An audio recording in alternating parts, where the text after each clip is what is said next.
Hello friends, welcome to my channel. இன்றைக்கி நம்ம ஈஸியாக சிக்கன் கிரேவி எப்படி செய்கிறதுன்னு தான் பார்க்க போகிறோம். ஃபஸ்ட்டு 2 மீடியம் சைஸ் வெங்காயம் பெருசாக சாப் பண்ணி வச்சுக்கோங்க. அதுக்கப்புறமா ஒரு சின்ன சைஸ் டொமேட்டோ மட்டும் போட்டுக்கோங்க. அப்புறம் 4 பச்சை மிளகா, காரம் கொஞ்சம் அதிகமாக வேணுன்னா 6 கூட சேர்த்துக்கோங்க. 1 டீஸ்பூன் ஜீரகம், 1 டீஸ்பூன் மிளகு, அப்புறமா 2 ஏலக்காய், ஒரு சின்ன துண்டு பட்டை,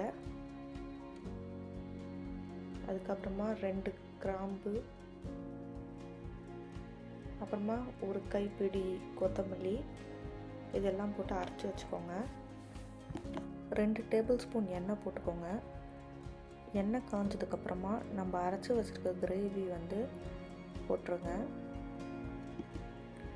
1/4 டீஸ்பூன் மஞ்சள்தூள் போட்டுக்கோங்க. அதுக்கப்புறமா நல்லா கிளறி விட்டுருங்க. அதுக்கப்புறமா 1/2 tablespoon ginger garlic paste போட்டுக்கோங்க. அப்புறமா 1/2 டீஸ்பூன் உப்பு போட்டுக்கோங்க. இஞ்சி பூண்டு பேஸ்ட் இல்லைனாலும் பரவாயில்ல, ஃபஸ்ட்டே நம்ம இஞ்சி பூண்டு போட்டு அதிலே அரைச்சிக்கலாம். நல்லா ஸ்மெல் போகிற அளவுக்கு வதக்கிக்கோங்க. கொஞ்சம் மூடி வச்சு கூட வதக்கிக்கோங்க. திறக்கும்போது ஸ்மெல் இல்லாமல் இருக்கணும், மசாலா ஸ்மெல்லு. அதுக்கப்புறம் சிக்கனை போட்டு கொஞ்சம் நேரம் வதக்கிட்டு அதுக்கப்புறமா மூடி ஒரு 10 மினிட்ஸ் வேக வைங்க சிக்கனு. 10 மினிட்ஸ்க்கு அப்புறம் திறந்து பார்க்கும்போது சிக்கன் வெந்துருந்துச்சுன்னா அவ்வளோதான், chicken gravy ready to serve.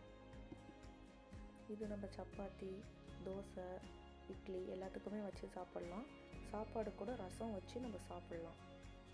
Taste ரொம்ப நல்லாயிருக்கும். அதுவும் சாம்பார் சாதத்துக்கு இது ரொம்ப சூப்பராக இருக்கும்.